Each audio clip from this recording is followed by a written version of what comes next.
I've lived in the small town Lake Bluff, Illinois, all my 46 years. Lake Bluff feels a lot like Mayberry and has about 6,000 residents. Nestled between Chicago and Milwaukee, Lake Bluff is perched atop 60-foot bluffs overlooking the beauty of Lake Michigan. The streets are lined with oaks and maples, with countless ravines scattered throughout the town, all leading to the lake, making it an ideal place to play and enjoy the beauty of nature. The surprising thing is, despite all of Lake Bluff's wonders, she's one of Chicagoland's best-kept secrets. Many people in Chicago don't even know where Lake Bluff is.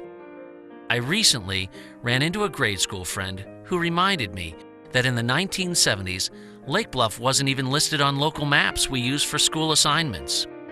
Our neighboring community to the south, Lake Forest, was listed, but then it skipped right over us to Waukegan. The closest clue on any map that we even existed was a small red dot with tiny red print you could barely read saying, Lake Bluff Children's Home. There are only a few things I can think of that have put Lake Bluff on the map during our town's 116-year history. The first was in 1917, when the Chicago Tribune once declared Lake Bluff as the most patriotic town in America. This came after our small village sent more men to serve in the First World War than any other town its size. That same year, we also raised money to send an ambulance and a driver to France to support the war effort. Leftover money from the ambulance drive was used to erect a war memorial in the village green, where it still stands today. The second thing that put Lake Bluff on the map happened in 1951. That year, General Douglas MacArthur, who had been dismissed from his Korean command by President Harry S. Truman, was on his way to Milwaukee, Wisconsin, when his motorcade was diverted by our town's local women's club as it headed north on Sheridan Road. The Lake Bluff townfolk all gathered and lined the streets to welcome the great war hero as his motorcade drove through town. The procession was halted, and when MacArthur got out of his car, he was asked to place a wreath in front of the war memorial, which the great general said he was honored to do. The final thing that put our town on the map, and what Lake Bluff is best known for today, is our 4th of July parade. Started in 1911, it has grown to become an event attracting as many as 20,000 people to our village streets each and every year.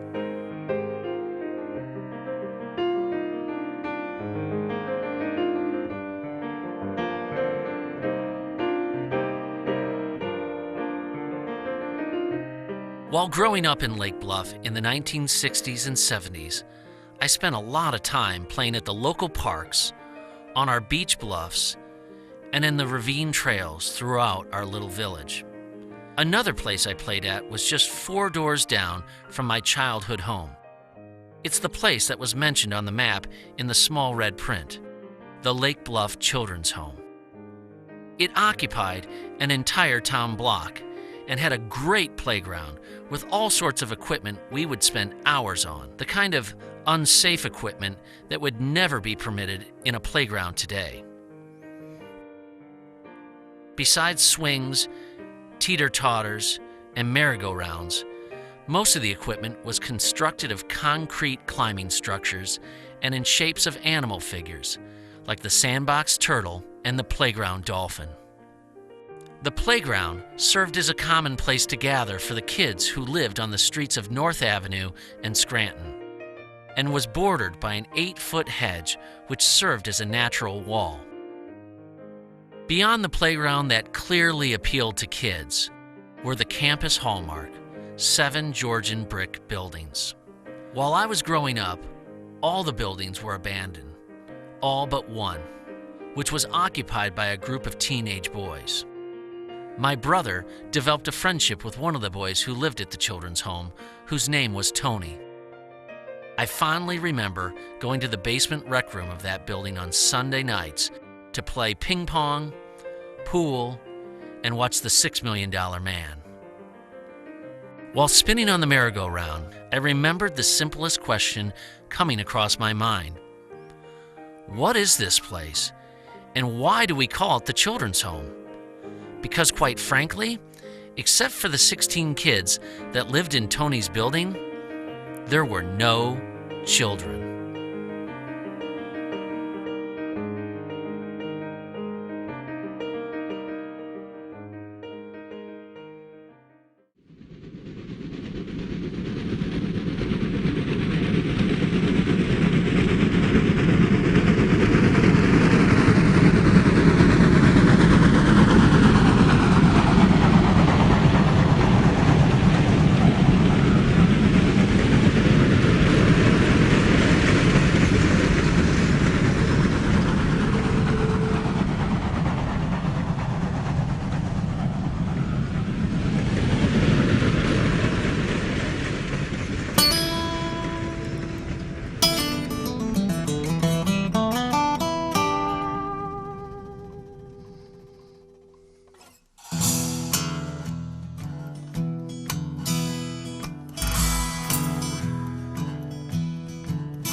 Buddy, you've got troubles and about to have more.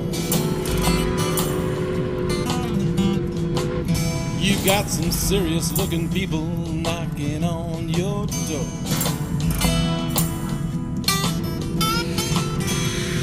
Saw your chance and you made your play. Now the bill is coming due on the deal you made. Down at the crossroads, down at the crossroads, down at the crossroads, down at the crossroads.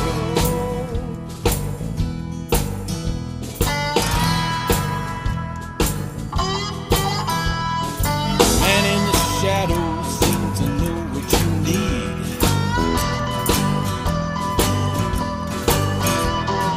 All you gotta do is put your name on the deed. Down at the crossroads, down at the crossroads.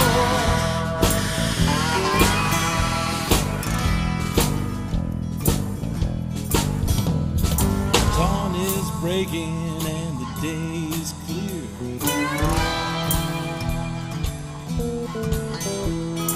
There ain't no sign that you were ever here.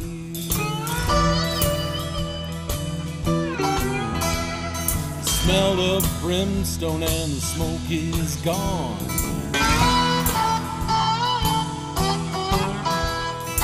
All that's left of you is in this song. Down at the crossroads, down at the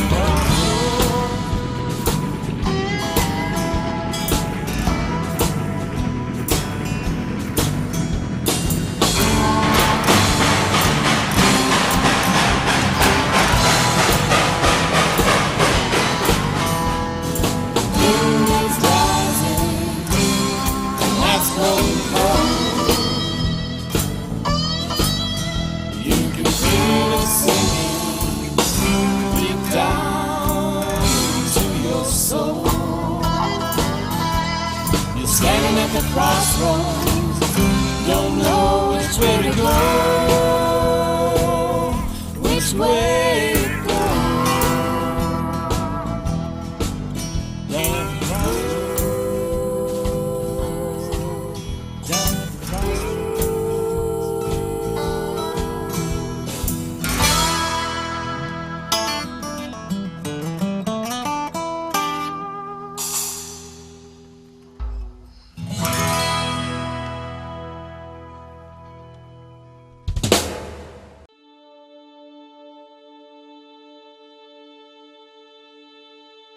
On April 18, 1894, a young Methodist deaconess, Miss Abigail Simmons, brought the first of 6 young children from the Chicago area at what would be the beginning of the Lake Bluff Children's Orphanage. That first child, Edward Hall, arrived like a Christmas package with the simple words, Lake Bluff, on a tag strapped around his neck. Soon after, a brother and sister, Caspar and Greta Dunkles, and 3 sisters, Lena, Cecilia, and Josie DeRona, arrived. The children were housed in a small rented cottage just a block east of the Northwestern Railway line connecting Chicago to Milwaukee. The children and Miss Simmons lived there until the fall, when they moved to the Deaconess Rest Home, a building that was heated. This humble beginning set the stage for what over the next 75 years would become a safe haven for thousands of children whose families were experiencing challenging problems or economic hardship. Lake Bluff, where the cottage was located, began to flourish in 1876 when a group of 57 influential Methodist men, under the leadership of Solomon Thatcher, formed the Lake Bluff Camp Meeting Association. Thatcher, a Methodist Episcopal minister, was a man of status and wealth. He bought nearly 200 acres of land, which was devoted to cultural and recreational activities with an overriding religious purpose. Thatcher felt that if such a place did not exist under the protection of the church, people may drift to the fashionable watering places where lessons in extravagance, frivolity, and vice abound, and the bright, happy innocence of youth is imperiled in the pernicious excitement of balls and dress parades. The Reverend Thatcher decided that he liked the idea of the Chautauqua camp meetings. Chautauqua had opened up in central New York State, and about maybe 1872, 1873, and the idea there was that you would bring in your middle class people who now had time. This was something new. Spare time was something new, and they were anxious to be educated. So the idea is Dr. Vincent started the Chautauqua in New York, and then there were several others opening around it. And Thatcher thought that's what he wanted. One of Thatcher's devoted followers, and one of the original founding fathers of the Lake Bluff Camp Meeting Association, was James B. Hobbs. Born in Maine in 1830, he came to Chicago with his wife, Mary Marilla, in 1887 and ran a prosperous produce commission business for 30 years, during which time he served on the Chicago Board of Trade as president in 1883. Through his passion and generous support of religious and charitable organizations, he became one of the most prominent Methodists in the Midwest. He lived by the slogan, "Make all you can, save all you can, and give all you can." In the summer of 1893, there were constant reminders of the growing economic problems of the country, which deepened into a 4-year depression. So you had not only an upper class and a relatively wealthy middle class, you had a lot of poverty. And the idea came that there were many children who were, we would say, homeless children. Whether they were homeless or whether they were just set out, their parents couldn't really take care of them. At this time, a movement of women who committed their life to the purpose of serving Christ and devoted their life to the church were ordained a deaconess, or women with a calling to serve God. The role of deaconess was socially acceptable at the time and allowed many women to function as ministers or servants in the role of caregivers and teachers. On May 1st, 1894, James Hobbs arrived for the annual meeting at the Epworth Chicago Deaconess Home in Oak Park. The usual business was transacted. Then Hobbs announced he had been commissioned by a gentleman who anonymously purchased land for a new training school for the deaconesses. And he added he felt sure the Lord must mean to give us the additional money for the building, or he would not have given us the land to put the building on. In addition, Mr. Hobbs expressed his interest for the homeless children that the deaconesses had picked up in their ministrations here and there, and he had decided to build a house in Lake Bluff if the deaconesses could make use of it. He had brought the architect's plans thinking they might be of interest. It was only a little thing, he said, but would have room for some 50 or 60 of God's neglected little ones. Mr. Blackstone spoke most freely of what it might mean to rescue one little child from a life of vice and degradation. He said, "Our brother Hobbs calls it a little thing, this children's home he is giving us, but it means salvation for many little ones." On Wednesday, November 7th, 1894, the Methodist Deaconess Orphanage's first building, a gift of Mrs. Mary Marilla Hobbs, was dedicated, and a metal box containing historic documents was encased in its cornerstone. The building became known as the Hobbs Hall. Abigail Simmons, the deaconess who had received the first children a year earlier in the rented home, was appointed matron. One might imagine the children from an orphanage staying for most of their childhood life. In truth, most of the children of this time were there only temporarily due to an unfortunate family circumstance, until the family could get back on its feet.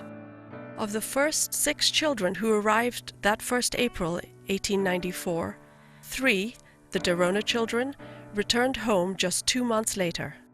Those 3 were quickly replaced by 2 brothers and a 2-year-old girl, keeping the number of children to no more than 7 at any given time.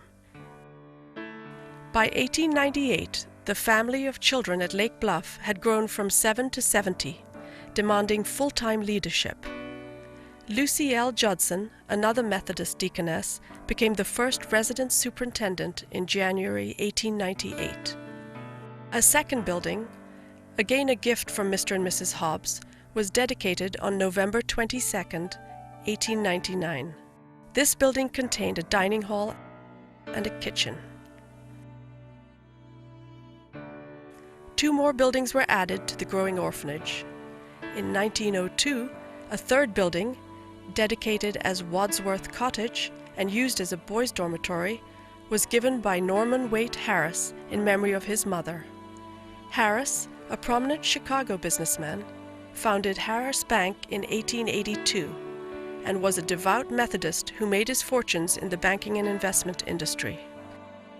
The fourth building was given by Mr. and Mrs. Hobbs as a dormitory for older girls. More lots were acquired, and soon the entire block within which these buildings stood was purchased and donated to the orphanage, which by this time was providing for 140 children and 29 workers. The orphanage's second decade, 1904 to 1914, was marked by both advancement and sadness. New buildings were added for both educational and health purposes. The fast-growing family of children became too much of a burden for the local public school to handle.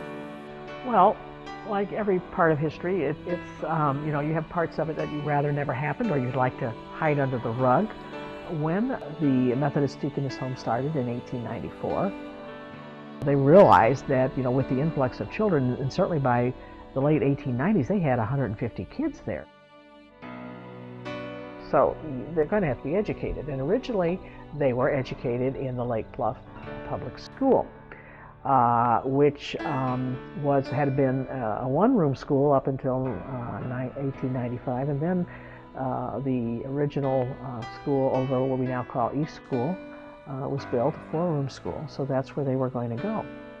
And they did, but all of a sudden, as I said, what started out as a very small and very few kids, all of a sudden, certainly by the turn of the 20th century, was very large. You had maybe 160, 170 kids in there, and that was an impact on the schools. And there was some concern among the local ladies and gentlemen that these children carried diseases. They didn't know where they came from. They were riffraff. They had no idea who their parents were. They were off the streets, all of that. And so therefore they had no place in the Lake Bluff School with the little darlings that were there, the children that were there.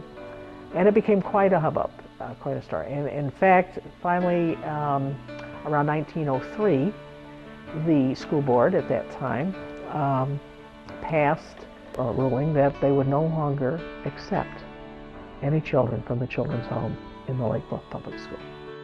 The William Deering School was established to educate children on campus. The school, with 4 schoolrooms for grade school children, was built at the east side of the campus at a cost of $6,000 and dedicated September 22, 1904.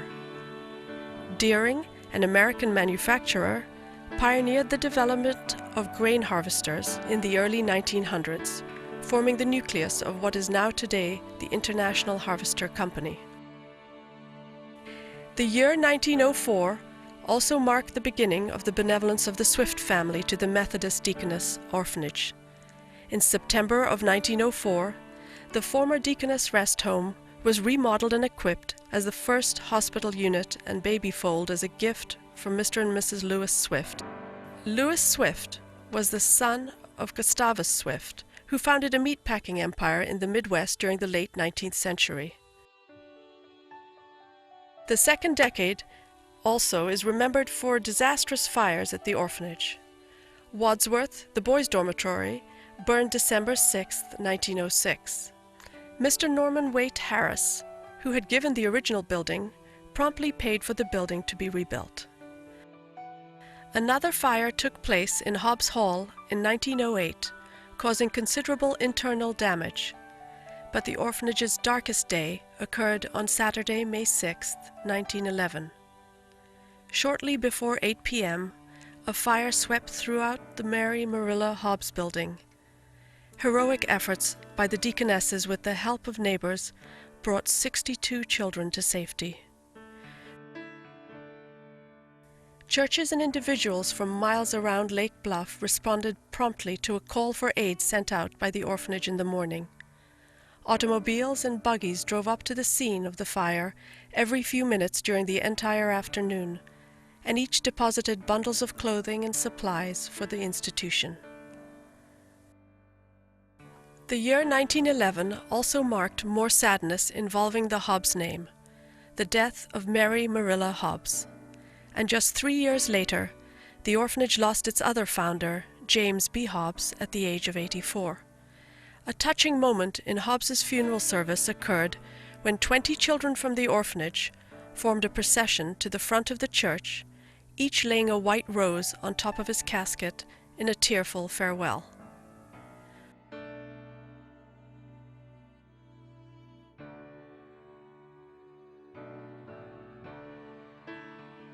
Only one new building marks the third decade, but it was significant because it represented the rise from the ashes of the fires, the first replacement of the home's wood-framed buildings with the construction of a new fireproof brick building. In November of 1915, Judson Hall was dedicated. The building was named in honor of Superintendent Lucy Judson for the care and leadership she had provided for almost 1,500 children. Public schooling again became an option for the children during this period. Over 100 children still remained in the 4-room Deering School at this time. But by the end of the third decade, children who wished to attend the Lake Bluff Elementary School were accepted for 7th and 8th grades. On November 1, 1924, the central pump and furnace broke at the orphanage. Out of this struggle came the addition of 4 new brick buildings. The first, built in the fall of 1925, provided power for all additional buildings that would be built during this era, and housed a laundry to provide clean clothes for 100 children and 30 staff members daily. In 1929, Lewis Swift gave the orphanage its most grandiose building to date. The Swift Healthcare Center, a 2-story building designed by Edward Shewy, contained a nursery called the Baby Fold, with the capacity for 18 babies ranging from infancy to 3 years. The hospital unit contained 14 beds, which enabled the quarantine of children during outbreaks of serious contagious childhood diseases that were common and sometimes life-threatening. In addition, there was a dental office where the children's teeth were checked and treated regularly, and a nurse's office where children were given first aid and emergency care. Shiwi was the architect for the Swift & Company and was responsible for the design and construction of all the Swift meatpacking plants around the country. Lewis Swift would have Shiwi design and oversee construction on all future orphanage buildings put on the campus. In 1930, the old Hobbs Dining Hall building was moved to a new site on the developing campus. Workers moved the building to an open area to make space for the grandest building, the Mackey Memorial Building. This new building was dedicated in 1931. It was a gift of Mr. and Mrs. Harry Milne McIntosh. In 1930, the Deering School had been condemned and schooling had been moved to the basement of a former dormitory. The Mackey Memorial Building was built as the primary replacement school building. The first floor contained school classrooms, a nursery, and administrative offices for the staff. The second floor contained more classroom space, a library, chapel, and a room for tutoring.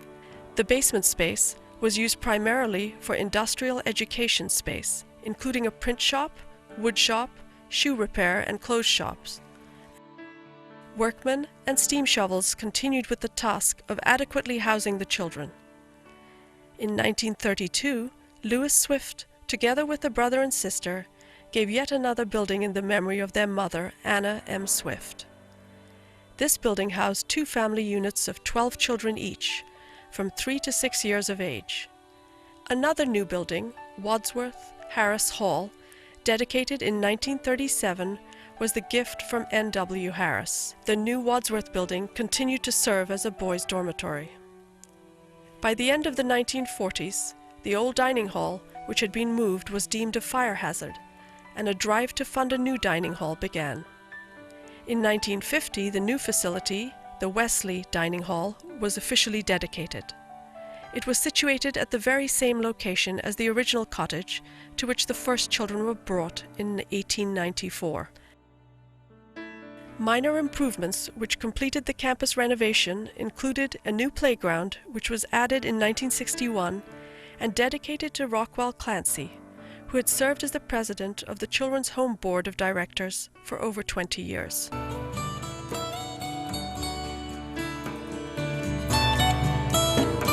Sailing your ship so far from home,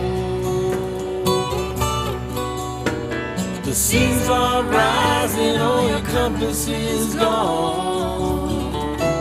Can you find safe harbor to weather the storm? Somewhere you'll be safe and warm. Somewhere you'll be safe and warm.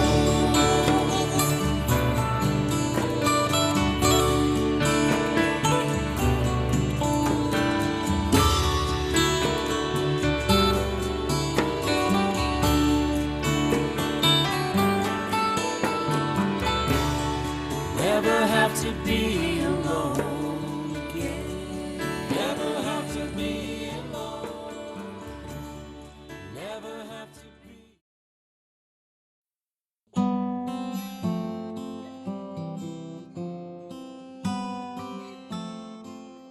Now, the Methodist deaconesses were very much like the Roman Catholic nuns. They had set their lives aside to be to serve the church and to serve humanity, is their feeling.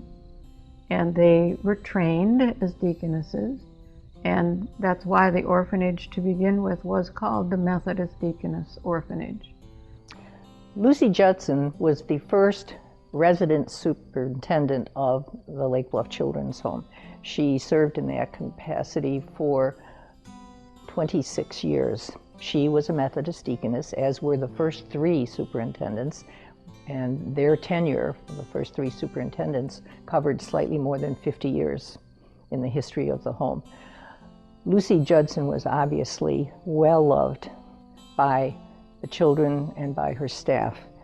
She has beautiful scrapbooks filled with photographs of the children, and these are really a testimony to the fact that she served really like a loving parent And like many loving parents, she was strict. She ran a fairly strict household, but obviously the children and her staff adored her.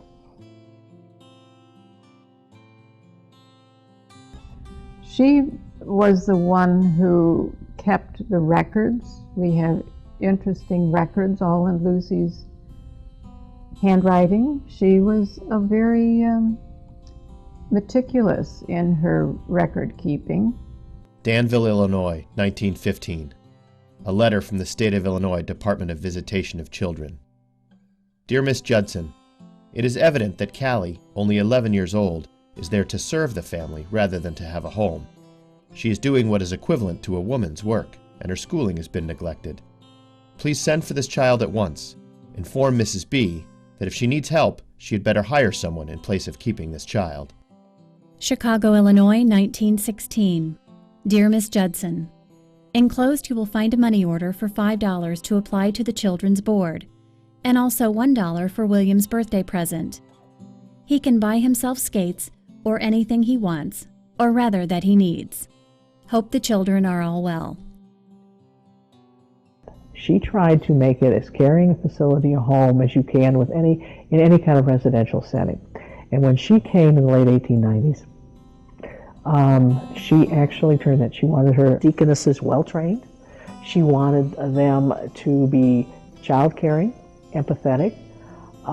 She wanted the kids to have the very best home she got, and she fought for that. Every year, and if you look in the files here, every year she's got letters to the directors and to various organizations pleading for money for her kids. She started the thing of having an annual put out of a brochure telling them what their needs was, how much money they spent on food, how much money they spent on prescriptions and hospitalizations and all that, and how much it took just to house and feed and clothe a child. And she would go out and say, we really need money for this. And she was extremely eloquent. I think the most telling thing about her was finding the letters that her children, when they left the children's home and went out to be young adults, wrote back to her. Dear Miss Judson, I am having a grand time. I just love it out here in the country. I've been going to school every day. We go to town pretty near every Saturday. Joliet, Illinois, 1915. Dear Miss Judson, was very glad to hear from you, and to hear that I had brothers living was an awful surprise to me. I thought I was the only one left in this world. Did my brothers ever inquire about me? Did they ever know where I was? Do you think it would be good for me to write to them? Wouldn't it be fine if we could meet each other again? Chicago, Illinois. Dear Miss Judson, in 3 weeks I gained a pound. I am getting along in school just fine. I am in the 5th grade. I hope you are all well. Dear Miss Judson.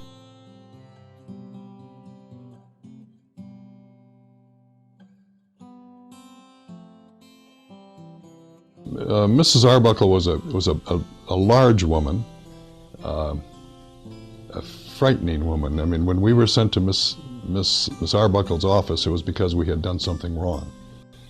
But I think, in all due respect to her, I think she was probably very fair. And she took a group of us to church every Sunday. We went to the Methodist church in Lake Bluff, but also to a church in Lake Forest. And I was with the group that she would take to Lake Forest. And she was, as I say, a large woman, very robust, and a very, very loud singer. And it was embarrassing to us. She dominated the auditorium when she sang.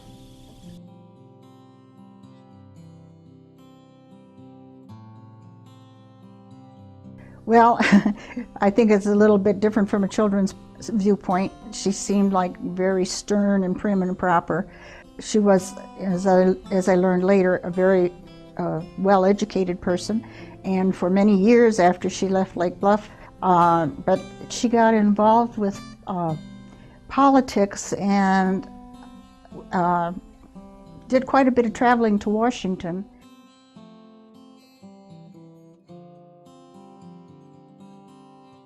Oh, he was a gem, and we all liked him so much, and he really did.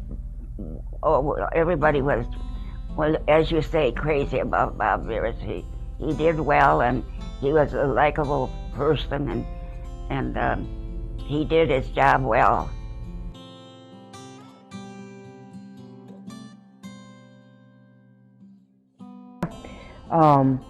Mr. Petrojic was the overall, the director, the top person that was in charge of the Lake Bluff Children's Home. My memory mainly was when we would be going into the dining room, the administrative staff, including Mr. Petrojic, had a little small dining area off to the left. As you would walk through, file through, they would be sitting there. Mr. Petrojic would always be looking out or facing out so he could make eye contact with us and smile, and we would wave back. Kraig was just unbelievable from the standpoint of intellectual curiosity, and he was always searching and always learning about something new. He was all about change, and to him change was good. You know, you had to study the situation, and you had to be knowledgeable. You didn't change just to change. But the changes that he took the agency through, I believe, were all very beneficial.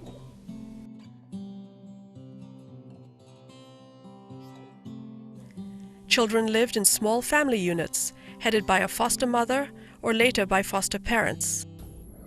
Yes, I was recalled to service during the Korean War and was stationed at Great Lakes. My wife was in the process of finishing her college degree. When she finished with her college degree to come up here, she was looking for a part-time job, and I asked the chaplain at the Navy base if he knew such a program, and he suggested I come talk to the Lake Bluff Orphanage, which we did, and very fortunate that what followed, because we had a very enjoyable year here. It was just a natural relationship. And you could see the interrelationship between them, and we had a daughter, and she had 10 big brothers. Invariably, she'd be riding on somebody's shoulders. They were just that fond of her, and it was a good environment for them to have because, as it turned out, most of our kids went on to have families of their own, and they had children, and this was a way for them to experience a normal family life. But they were, when you're a little kid, they were who you'd want to have, you know what I'm saying, to make you feel at home. All my other house parents that I had were great for the age they dealt with, but the worst were perfect for little ones.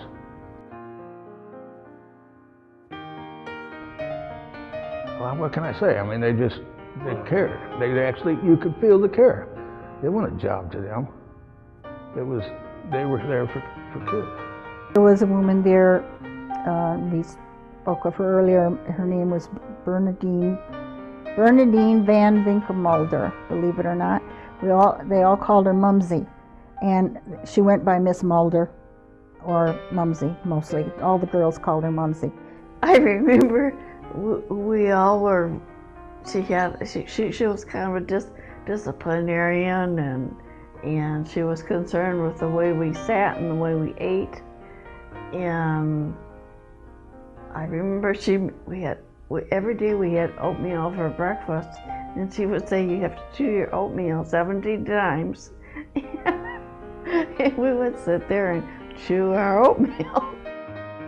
Dear friend, most of you received my Christmas letter last year after December 25, so that I could relate to you how I spent my first Christmas season here. Now I will write it before and not keep so many of you on needles and pins as to why I didn't even send a card. Our Christmas activities will be carried out very much the same. The big day at the church at Evanston, the Christmas day itself spent in private homes at Wilmette, both events which mean so much to these young lives. By the 1st of January, some of that awful newness of the whole picture had worn off some, so that one could wake up and think of the day's work a bit easier. Then too, by that time, I'd been weaned away a bit from Holland and First Church, and all that that means in my life. The girls and I were acquainted with each other better by that time, so that all in all it made a brighter outlook. We took as our motto the words from Joshua, "Be strong and of good courage, for the Lord thy God is with thee whithersoever thou goest." If God can use me to give a bit of sunshine, cheer, love into the hearts of those children from broken homes, with all that that involves, isn't it very much worthwhile? 23 have come and gone in the time I've been here, and I now have 15 left, and my hope and prayer is that the contacts with them may be for the upbuilding of beautiful Christian lives, and that they in turn may set up happy homes in contrast to theirs. Vrolijk kerstfeest. Merry Christmas. Beradine Finke Mulder.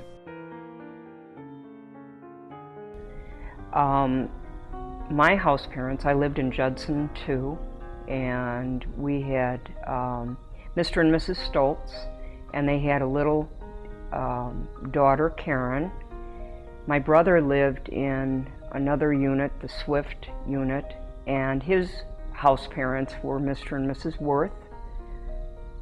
We also had not a substitute, but a part-time house parent, Mrs. Raymond, and she was very, very nice. She loved working there, and it was very apparent. The thing I remember most about Mrs. Raymond is when she would come in, she would turn on the lights in the hallway and say, "It's time to get up. We have to get up now. It's early and we've got to get our beds made."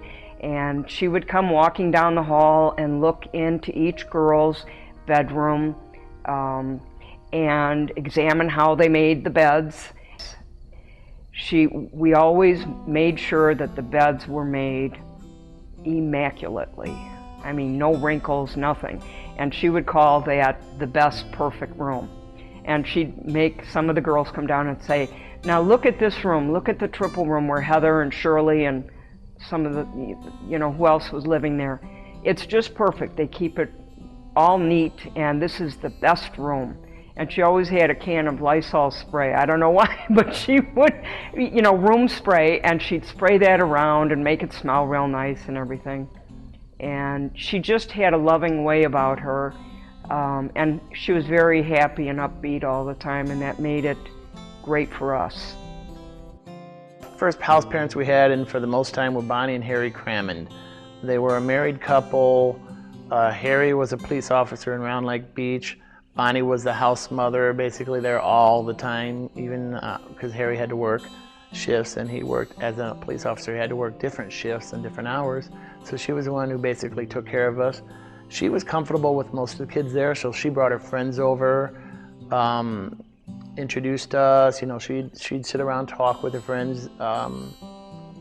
She accepted us as just kids. She accepted us as a house mother, not that maybe we had social issues or we had problems or maybe we didn't have parents. So she was our house mother, that was her job. She understood, that we were just kids and trying to get along and go through life. This was an enjoyable part of our lives. The year that I spent with these kids, it made a difference in my life. I hope that in some small way that we contributed to their lives too.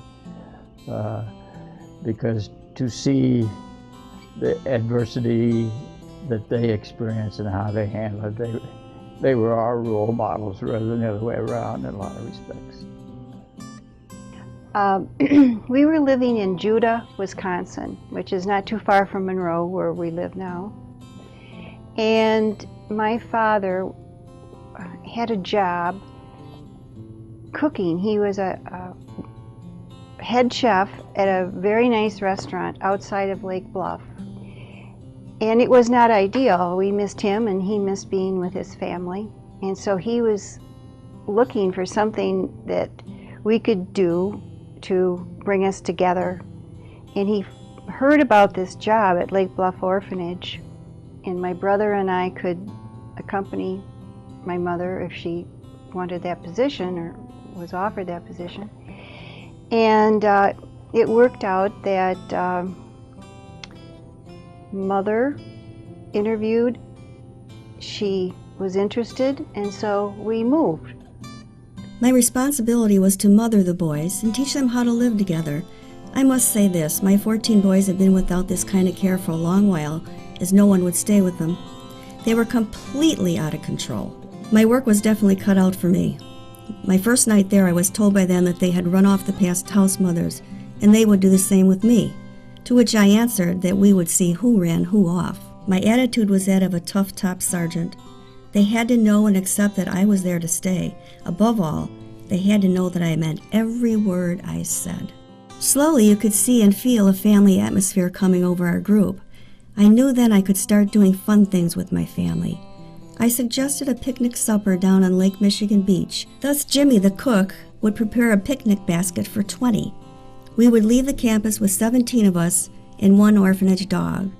By the time we reached the beach, we would have an extra boy or two and a couple of their dogs. At the beach, we played games and had fun. Believe me, one had to have complete control to try that venture. The boys loved it, and we did that event several times a summer. We had ongoing contests with your status in the contest posted on the blackboard. If I entered the contest, I, along with the rest, had to have a witness to my score in the game. This they loved, especially if I missed an attempt at top score. I started a Cub Scout program for any boys interested in achievement projects. It was rewarding to see how caring the boys had become. Jerry was having a problem health-wise and was sort of listless and sad. As I put him to bed that night, Ernie came into the room with his teddy bear and put it in Jerry's arms. Such a tender and kind act. Jerry often thought of the kindness that prompted Ernie to give his bear away. I had now been at the orphanage almost 2 years. It was at this time Ivan announced that he had bought his Uncle Floyd Matsky's bottle gas business in Monroe. It was a complete surprise. Well, of course I couldn't consider doing what he asked, as I had obligations to the orphanage and to my boys. I decided to stay at the orphanage until the school year ended. I was sick about the situation, and I began to prepare mentally for this change. I gave a 60-day notice to Miss Brooks and began to prepare myself and the children for my leaving the first week of June, 1950. It was a sad time for all of us, but as we adjusted to the idea of parting, it became tolerable. Some days there were tears, some days just a quiet acceptance. There were farewell parties by the staff, lots of talking with the boys to help them understand. She can bake your cake and fix your toys. She's a plumber with grace and a lullaby voice.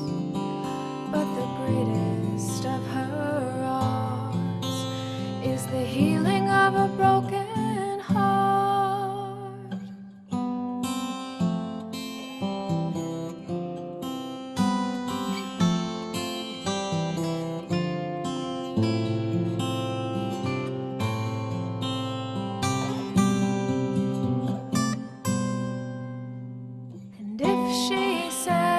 Children don't know it. She has to work hard not to show it. But the hardest job, she sighs, is when it's time to say goodbye. Say goodbye. Say goodbye. As my family and I drove away from the orphanage, the boys ran crying after the car. I thought I couldn't stand the pain of it all. However, as I know from my many past experiences, you do stand it, and you do go on.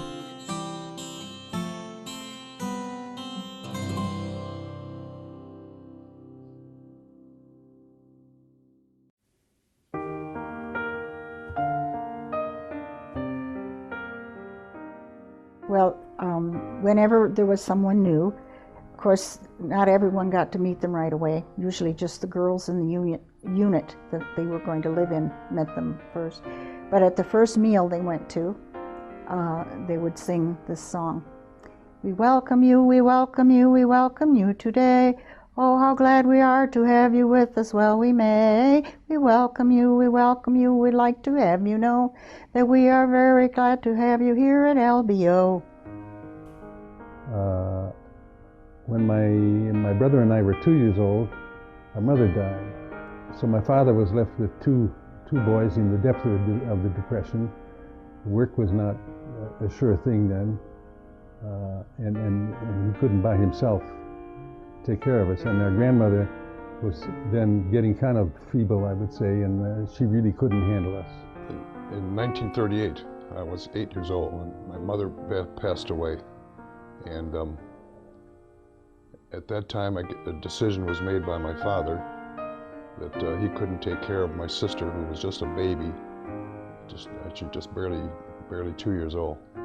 And it was through his brother, who lived up in Highwood, Illinois. We were in Chicago, and his brother in Highwood was working for a family who I believe were on the board at the Methodist Deaconess Orphanage in Lake Bluff. And I mention that because we were Catholic, but the orphanage was Methodist. So pulling some strings through management, so to speak, why they had us placed in the orphanage.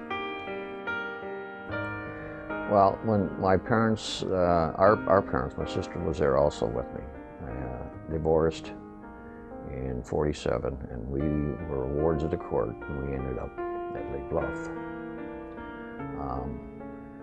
She moved to Lake Bluff, got a job working for a doctor in town, so she had access to see us. We'd walk into school or walking home if she was not, working or doing something for a doctor she worked for. Always made it to her time, because she could see us Thursdays and every other Sunday, and she would make a point to be there. We came to the home in January of 1961, and prior to that we lived with my aunt and uncle, the three of us kids, my older sister Gail and my younger brother Chip. The reason we had to move to the home is my parents were getting divorced, and it wasn't a very good situation at our house at all. My dad had a drinking problem, and my mother was trying to keep up with keeping us clothed and fed at times, and it just wasn't a very good situation. I went there in 1959. My mom had me, which I vaguely remember a little, and we went to visit my aunts, which were distant aunts, Opal and Virginia Neal, and she just left me there. She tried, but she couldn't do it. That's all I can say. She tried, but she couldn't do it. The alcohol, I tried to believe that was the alcohol anyway, but my grandma did tell me she had mental illness, She used to lock herself in a hotel room for 6 months at a time and just stay drunk. I just remember my mom and I just never bonded. She always told me I was a mistake, and that was big to her, just to kind of beat me down. So I don't know. I had developmental issues when I was young that they didn't want to address or take care of.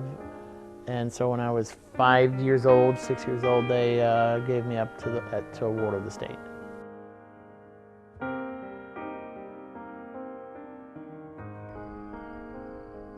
It was strange because I wasn't with my mother, and I was with somebody that I didn't know, and it smelled different, and everything was different, and I didn't know my way around, but I don't remember having nightmares, and I don't remember having any time when I was scared out of my wits or anything.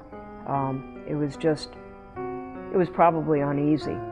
After a while, I remember staying awake Sometimes when I would hear the clock that was in the living room way at the other end of the hall, and it would do the chimes.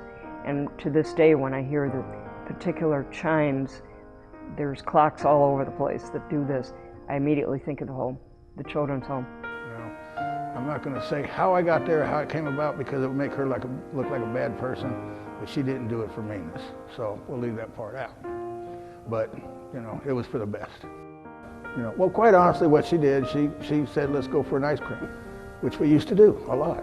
And I remember walking up to it and just thinking, that's a big ice cream parlor, you know. And, but yeah, we walked up to the main entrance, you know, and it's pretty big for a little kid. And so we walked in, and then they came out and talked to me. And I mean, I felt like they knew me, you know, which I didn't know them. I kept looking and hanging on to my aunt's hand, you know. And she started tearing up, which scared me. And she said sorry, and ran out the door. I can still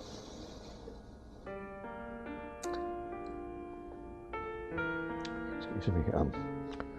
I watched her walk away, and I didn't know why.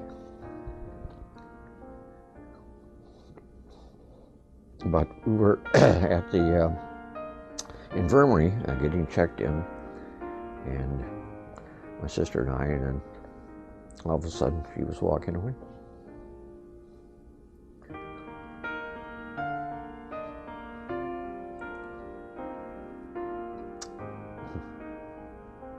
But she came back, so it worked out.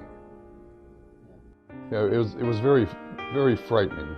You know, an 8-year-old kid being taken to another city, dropped off.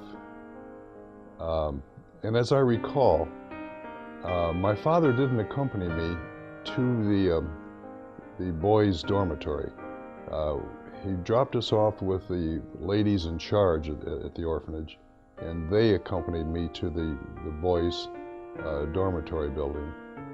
And you know, being just 8 years old, it was strange, and I recall being very frightened. I had no idea what was ahead for me.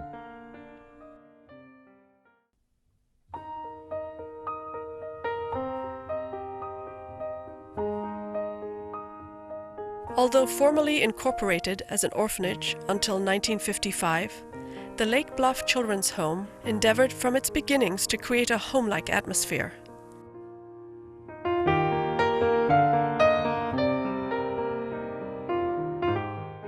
Over the years, it was commonly referred to as the home by both the institution itself and the Lake Bluff community. At the height of its operation in the 1920s, 30s, and 40s, more than 100 children annually resided in the children's home. Our routine, you know, we would get up like 6 o'clock in the morning. On our first job, of course, after dressing, we'd have to make our beds and clean our cubicles, dust mop the floors or sweep. That was everyone had to do that. And then certain of us had additional chores. Mine was then going down in I think 2 or 3 mornings a week. I had to go down to the various buildings and collect the dirty laundry and bring it up to the laundry building. I had a big old push cart that I would haul the laundry in. Each girl had a different job to do. I can remember wiping down the steps that went down as far as the first landing. The girls that lived downstairs had to do the steps on their side of the landing. We had to do the steps on the upper landing. Then there were the girls that had to do wash all the wash basins in the lavatory and make sure that the tub was scrubbed clean after the Wednesday and Saturday night bath.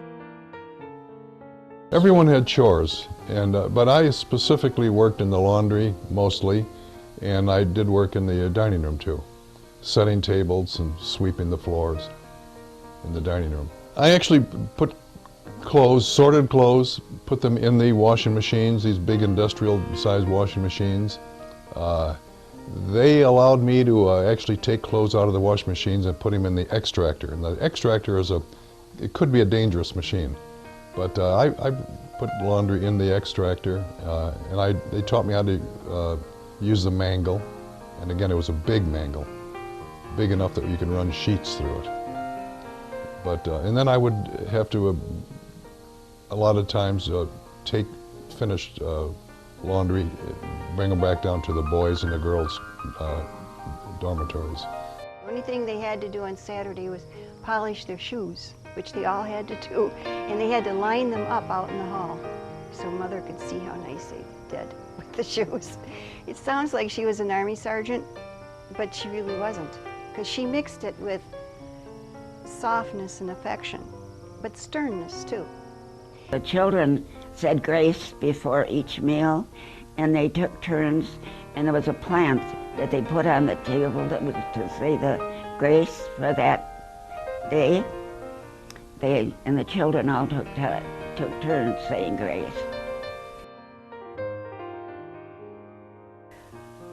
One of the rules of a dining experience was that you had to wear a dress. And being a tomboy, I always liked to wear jeans. And I would roll up my jeans to my thigh and put it on a skirt. And when my mother found out, she was horrified. She said, "Oh my, you don't do that." Specifically, I don't remember all the meals, but our routine was breakfast, dinner at noon, and then a supper at night. And you know, for the 8 years that I was there, we had every Saturday night was baked beans and cornbread. And I never got tired of them. I still love baked beans and cornbread. Every Thursday night and Sunday night, it was called sandwich supper. And we would go to the dining room and carry a big basket with sandwiches, and usually sandwiches and apples, you know, fruit. And we would take it back to our dormitory building, and that's where we would eat every Thursday and every Sunday night. We wouldn't go to the dining room. Otherwise, we had all of our meals in the dining room. The staff all ate in a separate dining room, and I was kind of upset because I couldn't eat with my parents, and I ate with the kids, but that was the way it was. They had what they call visiting Sundays at the children's home, and they were every other Sunday that a parent would come and visit. And as it worked out, I would see my mother once a month, and I would see my father once a month. My mother traveled from Glencoe in the train, and sometimes we'd meet her up there. One of the house parents would walk us up there, and we'd meet my mother, and then we'd walk back to the home, and we'd visit for a while, and then sometimes we'd walk into town and go over to, there was a park there that we would go and just play. You didn't hear a lot about it, but you know, they always looked forward to every visiting Sunday, thinking maybe this Sunday my mom will come or my dad will come, you know. And so I know that was a big thing for them, that when visiting Sunday came, and it had to be very disappointing when nobody showed. And like I say, here again, we had this. It seems to me that it was the same parents who showed up all the time, and the same kids who always sat there with no one. Well, he came to visit very often when he wasn't on the road somewhere on a job. He worked in radio at a fairly good level most of the time. And at some point he went to work in the, I always thought it was a ship-to-shore radio station, the Lake Bluff radio station, marine radio station. When he was working there, he could come quite often. And then he'd take us there to see him work. And we saw him working, and he had a handkerchief hanging out of his back pocket. because he just wanted to be able to grab it because his hands were dirty from what he was doing, and soldering or something. And oh, that was great. So we went back to the orphanage, and now we went everywhere with a handkerchief hanging out of our back pocket. And this upset the teachers something awful, you know, because other kids were starting to do it too. This was a very adult thing to have a handkerchief hanging out of your pocket. So they called him in, and he had to come in, and he had to tell us, "Now, please don't do that, or you're upsetting the teachers." And very seldom did we see her. And then sometimes we didn't want to see her because she'd come drunk. So either the children's home wouldn't, you know, they wouldn't let her, or we'd get there and we don't want to be there. So, you know, and so it really came to the point where it didn't bother us if she didn't show. It broke our hearts as well as the kids to see our kids disappointed like that. But they all had been through such difficult situations in the past that they could handle it fairly well.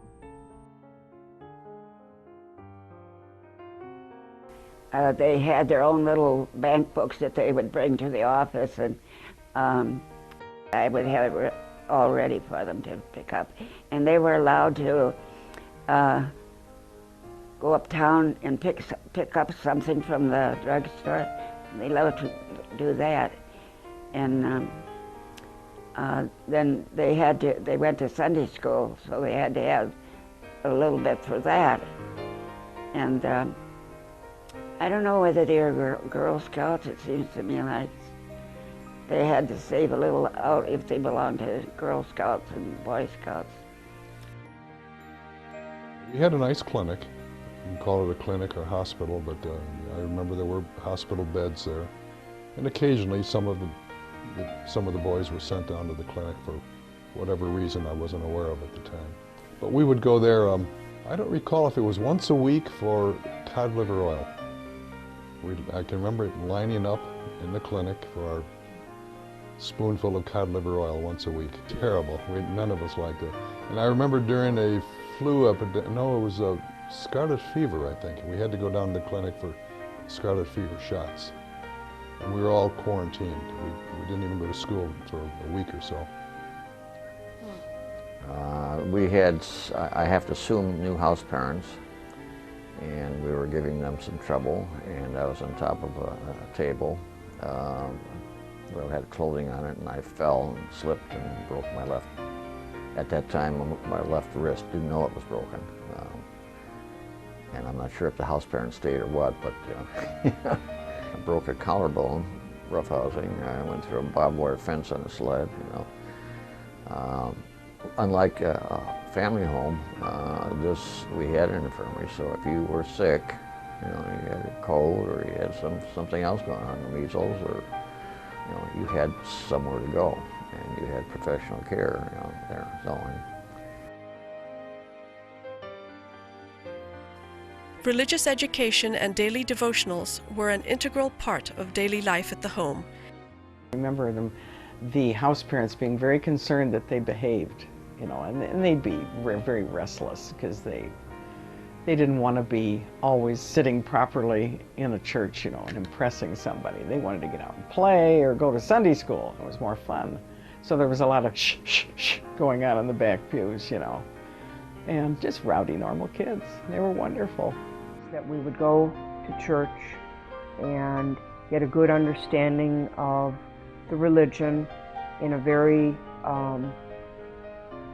easy way. It was there, we went, and then we'd, of course me, with loving to eat, would come home and have a nice Sunday dinner in the children's home at the dining hall. One of the things that happened every evening in the girls section, I'm not sure about the boys, but in the girls, was devotions.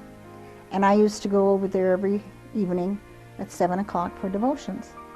And then when my sister was born, I stayed in the unit, and because of course my dad had to work all day. And so I stayed in the unit with them, and I learned all the little prayers that they sang or said in the morning when they got up, or in the evening when they went to bed. And of course got to be part of the crowd then. I also got to polish the shoes on Saturday, which was the one job I didn't want.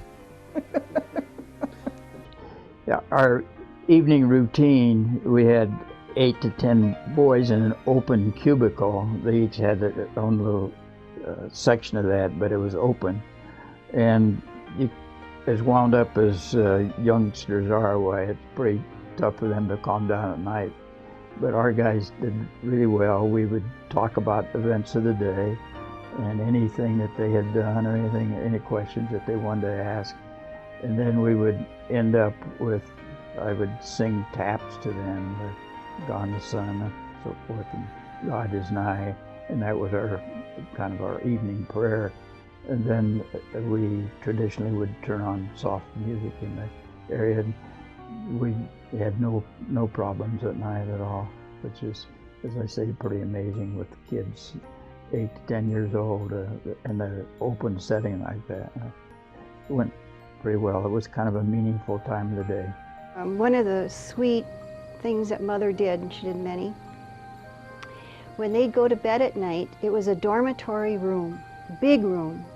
The room was as wide as the building. And it had partitions that went not to the ceiling, but high enough that two boys in each cubicle, and each one felt they had a roommate. Not part of this huge room, but in fact there was this huge center section. And Mother, once they were in bed, had a bit of a quiet time, and she'd read to them. Then she always said a prayer with them. And I'll never forget the night she sang the Lord's Prayer.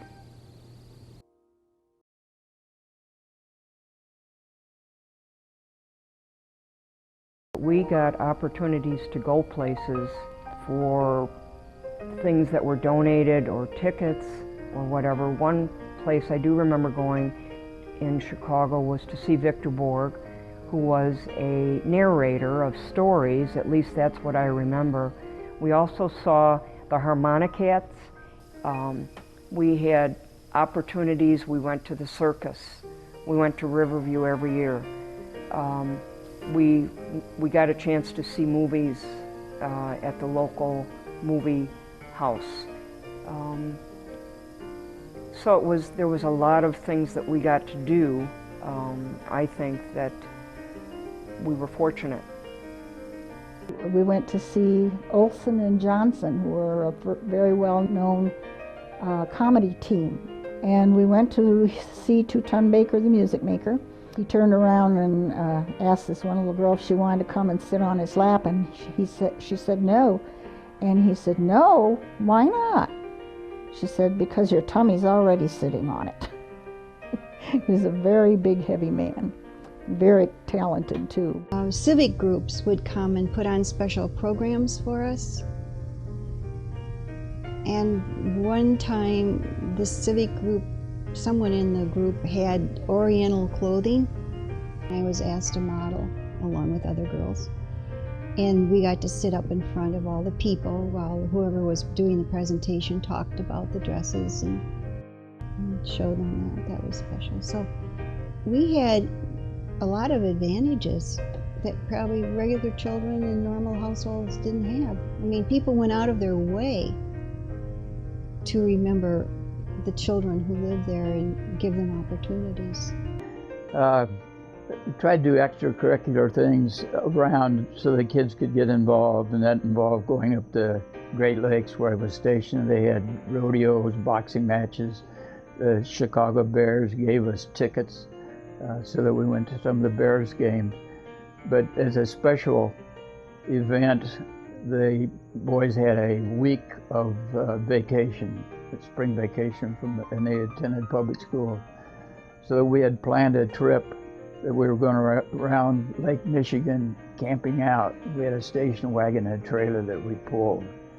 And all of the boys weren't able to go. The dishwasher from the orphanage went with me to help supervise the kids. So we got over to Ludington, Michigan, and we were in camping, and they thought they saw a deer. So we all went tearing through the woods tracking this deer, and never saw the deer again, so came back to camp kind of disgruntled at it, and there in the camp were 3 deer grazing when we got back. So, well, they had movies, the old Western movies, Roy Rogers and Lone Ranger, and you'd have swimming sessions, and when it was open swimming, we'd swim with everybody else. So it was, I think, mostly during the winter, because during the summer we went down to the lake quite a bit. Even though it was cold, we still went. I was allowed to do things that I wouldn't have been able to do if I was at Arden Shore or other group homes. I joined the Boy Scouts. I did swim meets when we were 8th grade over at the high school. They let me be in the Cub Scouts and the Boy Scouts, and after school events such as sporting events at the grade school. One of our kids, who would have been about 7 years old, probably 7 or 8 years old, had taken up the grade school orchestra, and he was proud of the fact that he was playing his violin, and he asked my wife to make sure that he came to their concert that they were having, which she did. And afterwards, he was very pleased that she came. Afterwards, he says, they wouldn't let me touch my bow. Apparently his musical skills were not what they could have been. So he participated, but he wasn't allowed to touch his strings, so he really wasn't playing. But it was the early vision of lip syncing, I guess, because he was lip syncing with his violin. Probably the members of the Methodist Church of Des Plaines had a lot to do with our being able to go to camp. It was right on the Des Plaines River, and it was a beautiful place, and owned by the Methodist Church. And every summer, some of the children from the children's home got to go to camp there. And on 2 occasions, I was taken with some of the girls from the girls' unit. And the building that we stayed in was a great big 2-story building, and it had big porches on the first story, and also screened-in porches on the second story. And on the second story porches there were cots, and of course inside there were bedrooms and cots upstairs too. But all the bigger girls got to sleep on the cots outside, and the little girls had to stay inside and sleep inside. At the orphanage we had a huge flag, and it must have taken 40 or 50 of us kids to carry this flag. We would carry it, and we'd walk in the 4th of July parade, and people, they would throw coins up into the flag. But I marched in that parade for several years with the orphanage group. I marched in that parade as a Cub Scout, as a Boy Scout, and also as part of the American Legion baseball team. So I've been in that parade, quite a few times. Each of us with a little flag. There must have been 30 of us in the back of this truck. I thought it was a glorious sight. I've never seen so many flags all at once. Well, one 4th of July I remember very well, because I was chosen to be on the Abbott Laboratories float, and it was a big, beautiful float, and I got to hold on to shakers that you shake, like the cheerleaders, pom-poms or whatever, and I would, as the float was going through Lake Bluff, I would shake the pom-pom and smile, and it was really something neat. I enjoyed it. I was scared, but I enjoyed it. Christmas was a special time, of course, and every Christmas we would take the Northwestern train down to Wilmette, and we would spend the day with a family. And my sister and I and one other girl went to the same family's home for quite a few years. We also were invited to the First Methodist Church of Evanston. They had a Christmas brunch for us. Always had entertainment, a magician, a movie, something of that nature. And then we were taken to another large room where there was a big Christmas tree with all kinds of presents, and Santa Claus was there.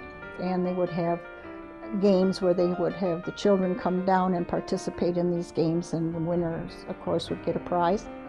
One of the girls from our group got picked to go down, and she ended up with a Shirley Temple doll, and everyone was envious of her with that beautiful Shirley Temple doll, and no one spoke to her all the way home. Christmas time was usually a time that most of the kids at the home go and stay with their families for a few days during the Christmas holidays. But there was one time that neither one of our parents could make it to the children's home to pick us up, and there were a couple of kids that were there with me, and we had gifts to open that were donated by the surrounding communities. I received a real pretty doll, but it was obviously like a donation, and they made it new again for us. It was a good thing. It was a cool thing. And they made it a happy time. Even though we weren't with our families, it was a happy time.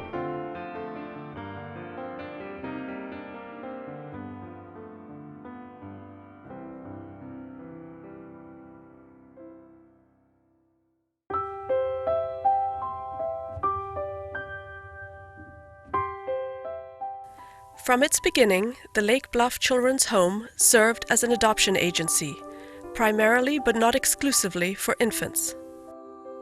My very, very strong memory was the nurse coming in with her white starched uniform and the cap, holding an infant that had just been born and a few days old, and then the parents that were to adopt it would come, and it was a joyful time.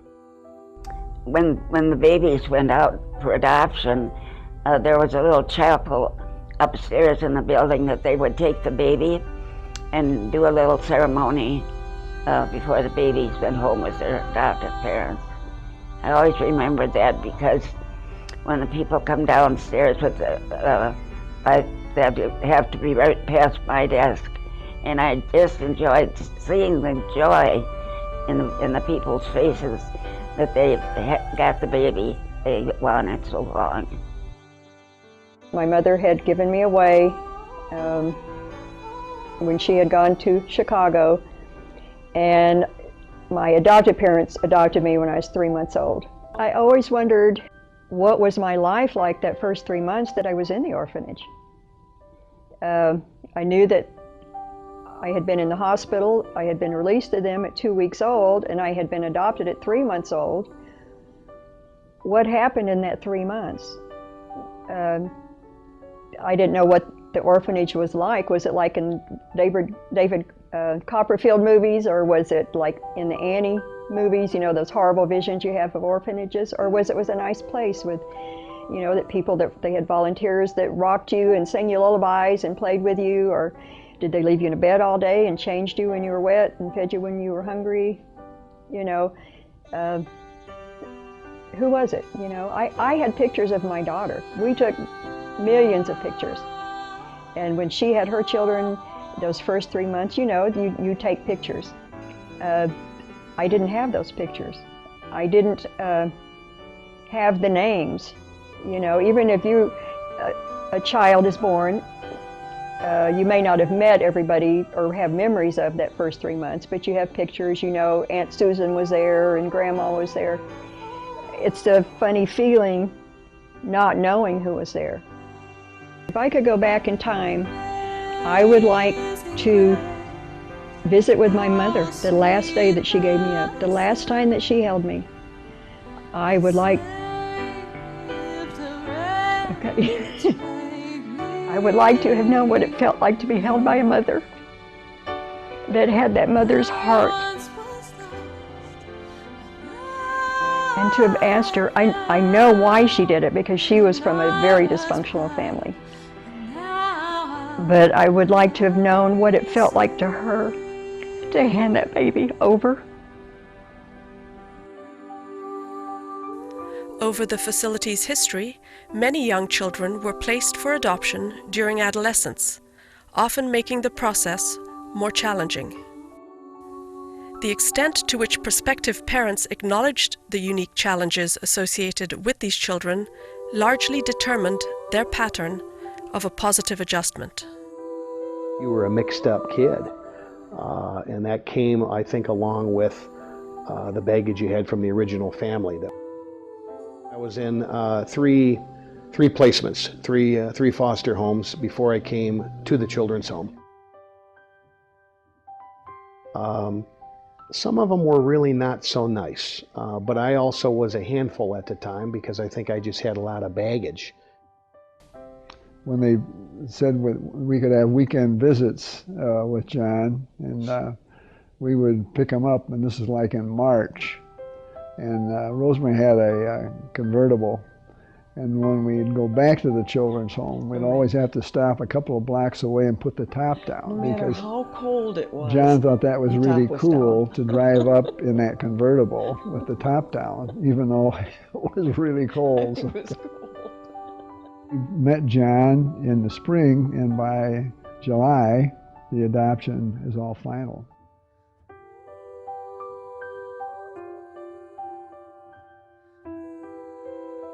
Many times I would test them and say, you know what, you're going to be like everybody else. You're going to send me back, you're mad at me, and you're just going to send me back like all the others did. That's it, I'm going back to children's home. And he'd stomp out of the house. He would go across the street and he'd hide in the trees. They had this beautiful set of trees down the boulevard, and we knew he wasn't going to go very far.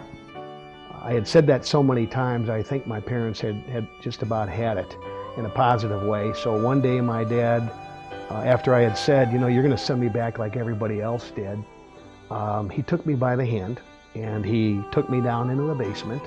And I didn't know really what was going to take place, whether it was going to be a spanking, and I hadn't had any spankings from them. I had nothing but love. But we went down to the basement and we grabbed my old suitcase, which they had. I mean, this is the old suitcase with a sticker or two on it. Grabbed that off of a shelf, and he walked me upstairs, and we went outside, and he proceeded to build a fire next to a tree on the property. First we broke it up by hitting it with a hammer, and while we were breaking it up we called it, you lousy suitcase, John is not going anywhere, we're going to destroy you, we're going to get rid of you, you're going to get out of our lives. We got it all beat up. But he threw that suitcase on to the fire and had said, you are my son, I love you, you are never going anywhere.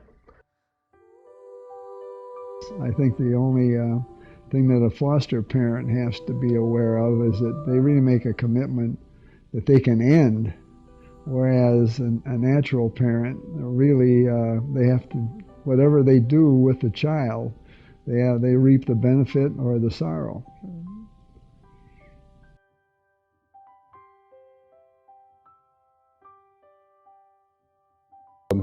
Through the efforts of Orville Bright, who was the principal of the grade school, apparently he got in on the conversation with Mrs. Burkill and Mrs. Emma and talked about me, and Mrs. Burkill apparently took an interest in me and decided to invite me to dinner on a weekend at their house. Now, the Burkills had two daughters who were both younger than I was.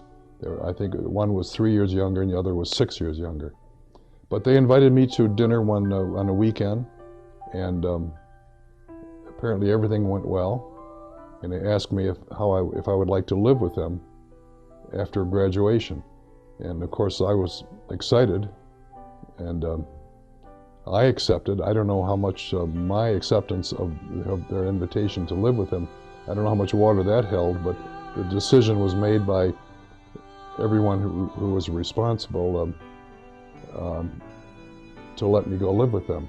And actually, as I recall, I keep thinking that I went with them right after graduation, but actually I moved in with them about a week before graduation from grade school. So I was living with them when we had our graduation ceremony.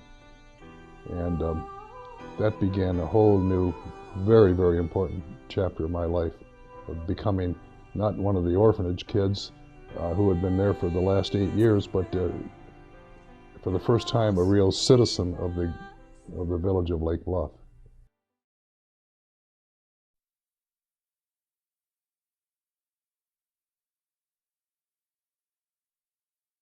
Churches throughout the Rock River Conference of the Methodist Church, Northern Illinois, and the numerous civic organizations and individuals help support the children's home through financial contributions and donations of material goods such as food and clothing.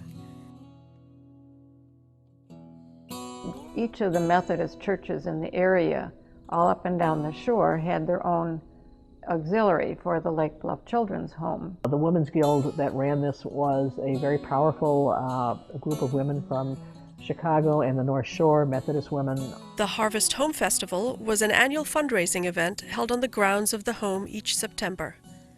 The festival included a bazaar featuring the sale of foodstuffs and handicrafts, a luncheon, and a tour of the campus buildings. First held in the year 1900, the festival proceeds helped fund the home's food budget.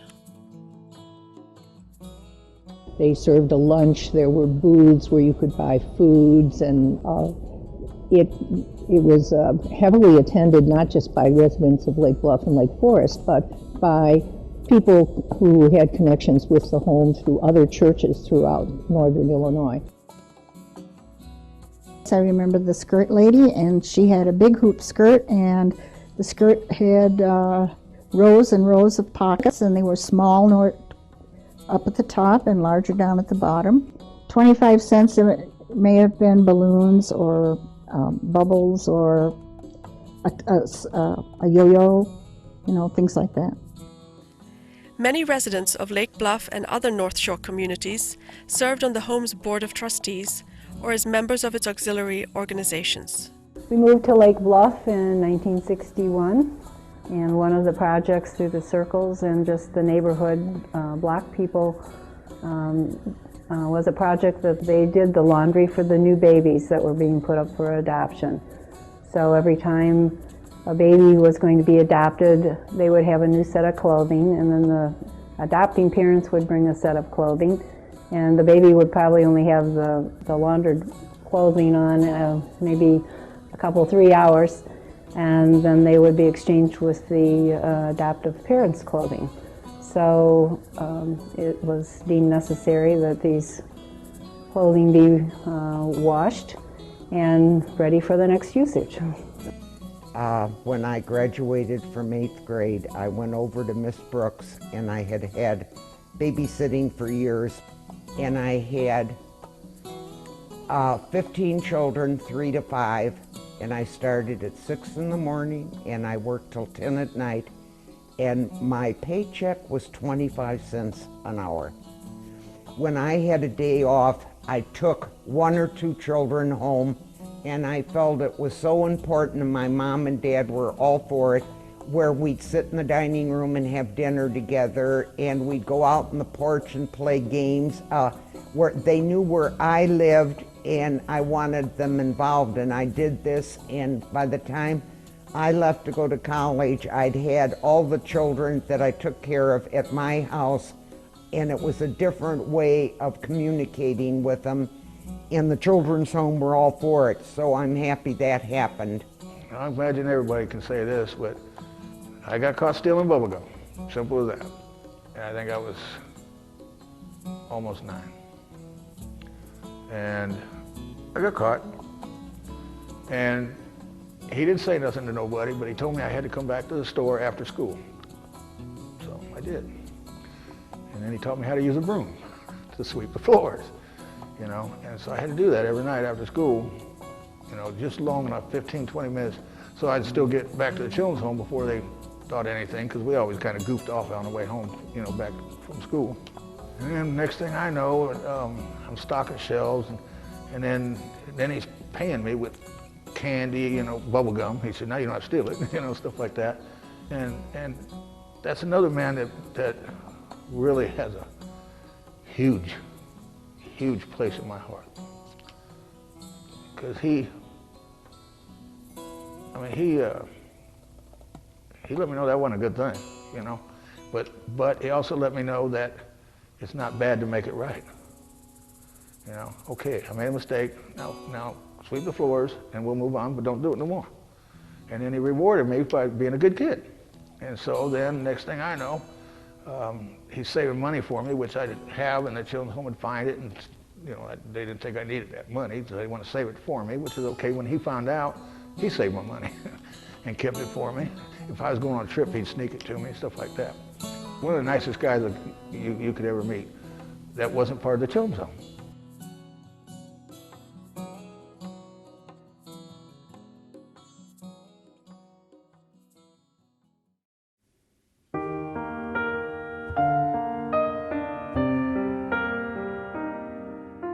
So many other things exist to this day as reminders of the Lake Bluff Children's Home. The metal time capsule box, discovered in 1955 when the original wood-framed orphanage building, later known as the administrative building, was razed, is in safekeeping at the Lake Bluff History Museum. Its contents, original newspaper clippings and deaconess newsletters from the day the orphanage was dedicated. Also contained is the original Marilla Hobbs orphanage sign, which once hung proudly outside the orphanage when it first opened its doors in 1894. An autographed ball from the 1960s containing the names of children who once played with it on the giant softball field, an item which was brought back by house parent Carl Worth on a return visit to Lake Bluff with his granddaughter Vicky Motes after his wife Vera passed away. Carl and Vera are not just remembered by the children they cared for, but also by a dedication brick that bears their names and is located outside our town's museum. If you walk around the block where the children's home once stood, you'll notice an occasional sidewalk path that leads to nowhere, which comes to an abrupt dead end in the grass. This was once the walkway that took prospective parents to the Swift Healthcare Building, where they would get their first glimpse of that new baby they were about to adopt. A short distance away, in our neighboring town of Lake Forest, our community high school's performing arts auditorium has been the venue for countless talent shows and musicals over the years. The theater bears the name of the young boy who gained entry onto a train from Chicago in 1904 at the age of 7 by singing his own song, "Jesus is My Sunbeam," to make his way to the Lake Bluff Orphanage, the high school's first principal and superintendent, Raymond Moore. Raymond Moore's final resting place is located just half-mile east of the auditorium at Lake Forest Cemetery, overlooking scenic Lake Michigan. His grave marker, ironically, is located just a short way from the mausoleum of the Swift family, who were the largest benefactors of the Lake Bluff Orphanage. In sharp contrast, just 75 yards from the Swifts, there is an open area of lawn with few markers or headstones. This patch, known as the single gravesite, is the resting place for many from impoverished working class of the late 1800s and the early 1900s who labored on the Lake Forest estates. This is also the site where almost every child from the Lake Bluff Orphanage who perished due to scarlet fever or the great influenza epidemic of 1918 lies, including an unmarked grave of the only child to perish during the orphanage fire in 1911, the 2-year-old twin boy, Richard Miller.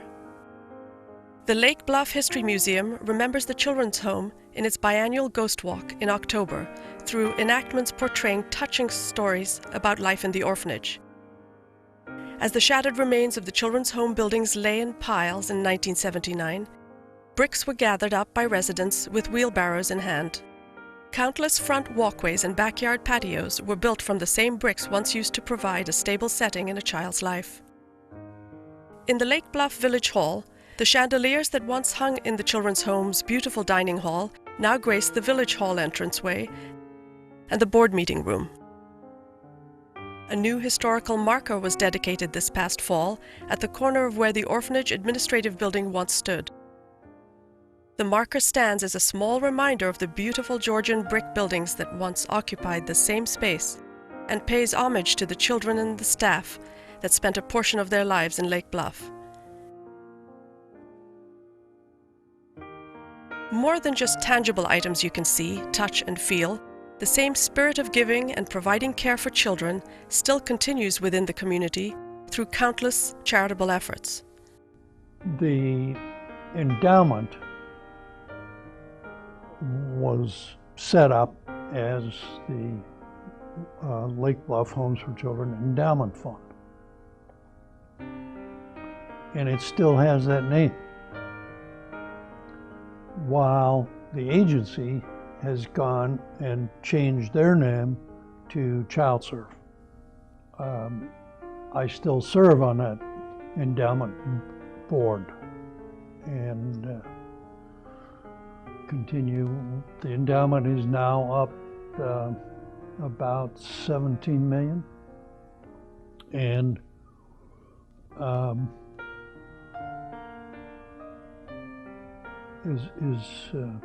contributes about $1 million a year to the agency, and is a very potent influence on ChildServe.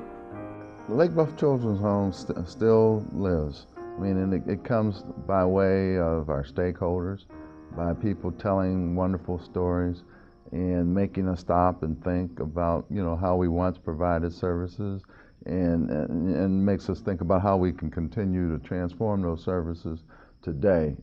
Lake Bluff is important to ChildServe because we hold the same value system. We have the same mission. It is just framed for the 21st century today. But it all comes down to wanting to help a child and his or her family build a better life. I've been a member of the Grace Church family for over 50 years now, and I can remember several of the women who served as house mothers at the children's home. And if I close my eyes, I can remember the children marching across the street on Sunday mornings to sit in the back 3 pews in the church sanctuary. And then they'd go on and fill the Sunday school to overflowing. So those were very, very happy times. The Methodist Church supported very much the children's home in its very beginnings, and it continues to this day in several ways. It contributes very sincerely and happily to United Voices for Children, and also to the ChildServe program of parent empowerment. We're very much interested in that right now. And most vividly, the Christmas program, where we give gifts to the children in needy families to the communities to our north. And these little children represent for us all those parents who sadly put their little children on the train and sent them up to Lake Bluff so many years ago because they couldn't adequately care for them due to hard times.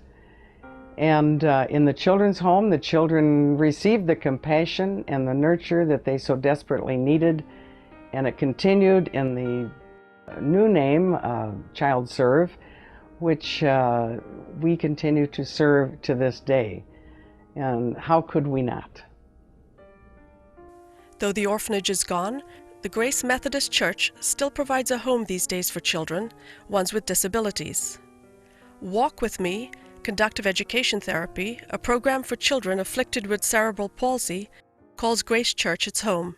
If you happen to find yourself near the church on a warm Saturday afternoon, you can witness children from the surrounding communities out for a stroll with walkers and canes, many who were told they'd never walk doing just that, so they can learn to become more independent and hopefully, just as the kids at the Lake Bluff Methodist Orphanage, have a better chance in navigating through the challenges in life.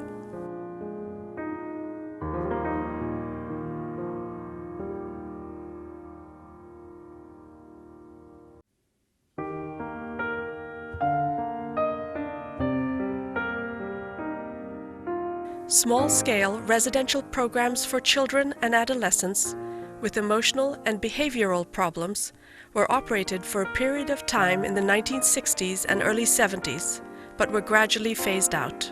Throughout the 70s, the building sat mostly vacant on the campus.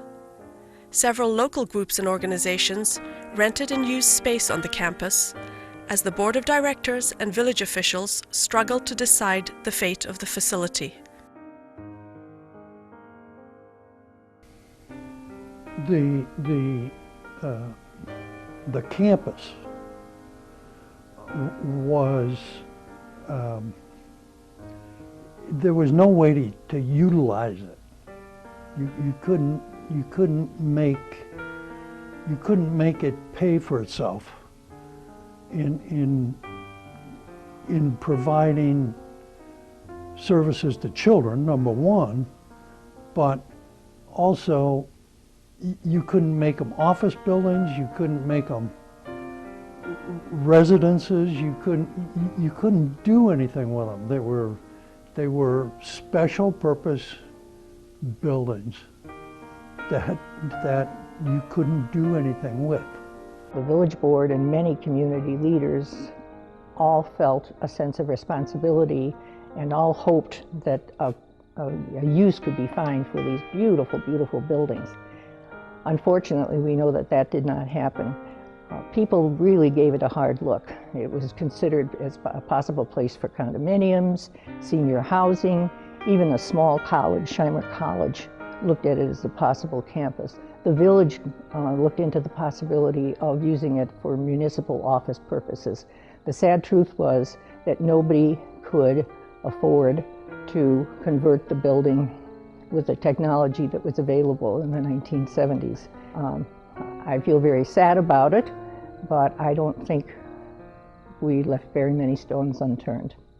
That doesn't ease me of my guilt about it, though. Repeated efforts to sell the Lake Bluff buildings for alternative institutional use were unsuccessful. By 1979, it was determined that the buildings would have to be razed. I watched as they tore down the children's home, and it was a very, very tears rolling and a heartbreaking thing to see.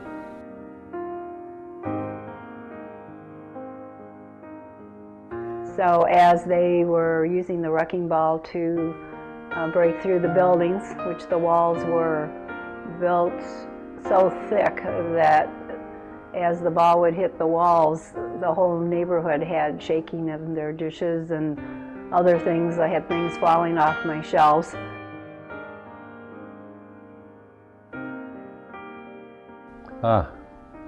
Devastation.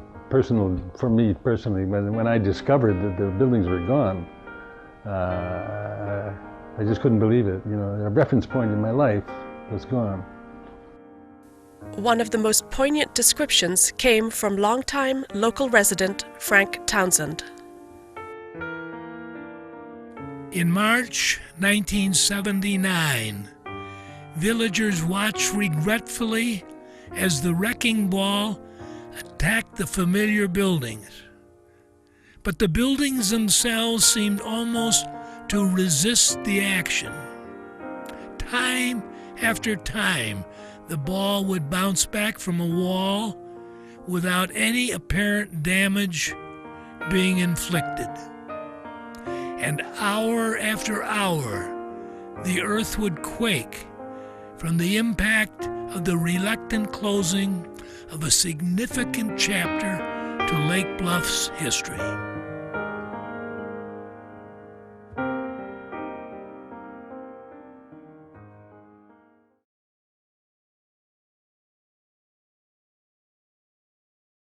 I can't tell you how many people have asked me the question, why are you doing this film project?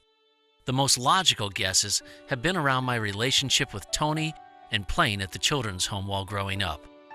While this is partially true, it isn't the main reason. From the start of this project, events have happened that have been hard to explain. Originally, this was going to be a short 20-minute film. Tell how the orphanage got started, talk about the staff and the kids who live there, finish with the buildings coming down, boom, done. That all changed when I heard about Linda, the 3-month-old infant adopted out of the Lake Bluff Orphanage in 1948. She had randomly posted a blog on her 60th birthday about how sad she was and the dark hole that existed in her life. She went on to explain about her first 3 months of life in the Lake Bluff Orphanage and how her adoptive mother eventually became an alcoholic. She also always wondered who were some of the people who cared for her and what life was like those first 3 months in the orphanage, which she had no record of. This information came to me through a forwarded email from the editor of our town's local website, Gazebo News. I soon realized I had the answers and photos for many of the things this woman had wondered about. How could I not help her? After I contacted Linda, she granted me access to her file from ChildServe. I was able to find out more facts about her first 3 months of life than she had ever hoped to know. Her caseworker report completely contradicted in meticulous detail about everything she had been told about her birth and even her time in the orphanage. I flew down to Georgia a week before Linda's 61st birthday to share my findings and presented her with a video which featured pictures and memories of her main caregiver, Nurse Katie Patterson, told through the eyes of Katie's daughter, Cynthia, whom I had discovered in Central Illinois. Also featured in the film was Mae Purcell Stein, who lived in a nursing home in New Mexico. Mae worked in the baby fold at nights and rocked and held Linda. Linda, who had threw out a blog on the internet, was finally able to put a face to the women who held her first 3 months of life. In mid-December of 2009, I happened to see clippings in several children's home scrapbooks of a boy named Richard Moley. One article from the 1940s was about an annual Christmas visit he and his sister took to Wilmette to spend Christmas with the same hosting family each year. I saw that he eventually went on to Lake Forest High School and starred on a football team which went undefeated for 4 straight years. On a hunch, I called the high school administrative office and asked to speak to the person who was in charge of the Alumni Association.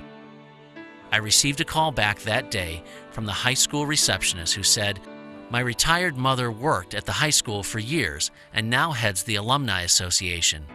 Not only can my mom get you Dick's information, but she was in his wedding." After obtaining Dick's information, I phoned him and in my best telemarketing voice informed him of the project I was working on and about the newspaper Christmas article. There was a long pause, and then Dick finally answered, "Kraig, you're not going to believe this. I was literally sitting on my couch thinking of Christmas, my sister Beverly, and how I used to spend those in Wilmette, just as the phone rang. And then it was you." I later went to Surprise, Arizona, where Dick is retired and lives with his wife, Ronnie. He has volunteered for 9 straight years at the spring training facility of the Texas Rangers, where he is affectionately known as the General.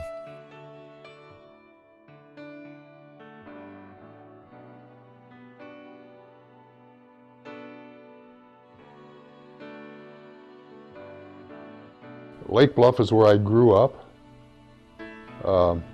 All of grade school, all of high school, and after school, I lived in the area for a couple more years. But I felt like a real stranger because I was walking the streets and nobody recognized me. I didn't recognize anyone. And as I like to make a comment on that, I think when I was walking around that day, everyone that I saw wasn't even born when I lived in Lake Bluff. So I knew a lot more about Lake Bluff than the people living there did. But then a thing that really bothered me quite a bit is we saw right in town, we saw the Veterans War Memorial. And a lot of names, I knew most of the names on it. And my name wasn't on that war memorial. And why that struck me as hard as it did, I'm not sure, but I really felt that here I was home, and yet I wasn't home. According to the records, which I say the war memorial were a big part of, the records of Lake Bluff, I didn't exist. I didn't live there. And I really felt bad about that. In early 2010, I was forwarded a lead on the children's home from Janet Nelson, one of our town's historians. The email had been picked up on a Lake Bluff Google alert. The email's content was a sermon preached from 2002 from Iowa's Cornell College chaplain, Kathy Queely Engel. Content of the sermon mentioned a house mother from the Lake Bluff Orphanage from the 1940s, Millie Boyer, who happened to be Kathy's grandmother. Though the sermon was 8 years old, I found Kathy still worked at the college through the campus directory. I left a message late one night on the campus office line, letting her know about the project I was working on and asking if I could speak to her about her grandmother. The next morning, I received a voice message back from Kathy. "Kraig," she said with kind of an unsure voice, "this is Kathy Queely. You left me a message last night about my grandmother, Millie Boyer. Kraig, I was up until 2 a.m. last night working on a memoir and was writing about my grandmother and her time at the Lake Bluff Orphanage. My jaw hit the desk when I came in this morning and your message was the first on my voicemail." Kathy gave me contact information for her mother, Janine, Millie's daughter, and her uncle, Jerry Boyer, Millie's son.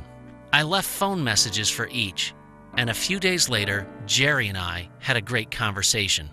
Over time, and through another strange twist and turn of events, I located Ernie, one of the boys Millie had cared for, who was part of the group who had plans to run Millie out. Ernie was the boy who had given Millie's son Jerry his teddy bear while he lay sick in bed at the children's home. I eventually interviewed Ernie for this film and presented him with a package sent from Spearfish, South Dakota. Oh. You're kidding me.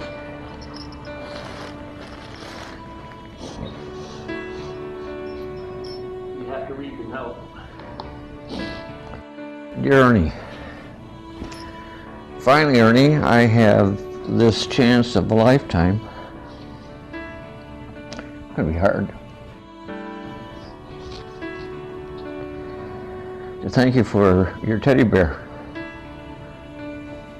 As I laid sobbing in the small sewing room of the big orphanage building for the first night separated from my family at age 4. And it's those tears of despair that I frequently heard throughout the halls and unselfish love, unselfish love in sharing that quickly grew into a brotherhood of boys who knew loneliness in a far greater depth than I. For as many years as I can remember, Teddy was a special friend and always took center stage under our Christmas tree in memory of your gift of love in 1947. It is a sad day to say goodbye to Teddy after these 64 years, but a joyful day for Teddy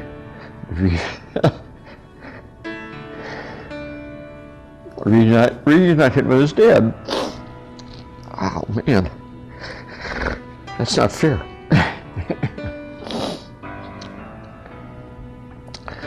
Only you, Ernie, know how much love you lent me that.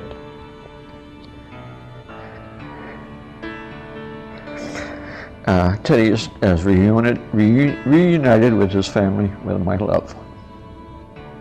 I know my thoroughly modern mother, Millie, who we lost just a few years ago at the age of 92, is very pleased with this day, as a copy of her personal memoirs will attest. She always spoke so fondly of you, Tony, Johnny, and the other boys, that she could always call out by name.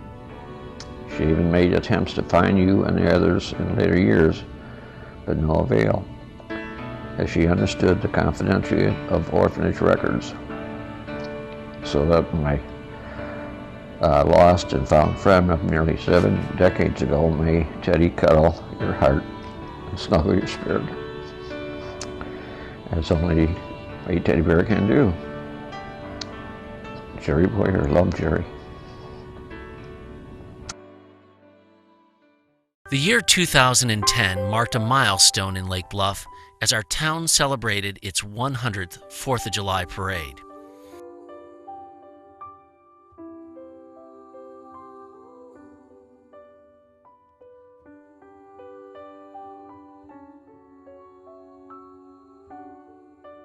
And as you watch the parade, amidst the great bands and great floats, there are hints and reminders of the children's home too. The Children's Parade still starts the parade each year as kids ride decorated bikes or walk, just as the kids did long ago from the children's home. Cub Scout Pack 42 continues to march or ride in the parade each year, just as they did 64 years ago with Children's Home house mother and den leader Millie Boyer. Pretty young girls still adorn the tops of convertibles and floats, waving to everyone, just like Heather Madsen did, who rode on the Abbott Laboratories float in the 1960s. Grace Methodist Church's parade entry, a horse-drawn carriage, is reminiscent of the one Miss Lucy Judson, the orphanage's first superintendent, used on the streets of Lake Bluff, helping with the daily duties of running the orphanage in its early days.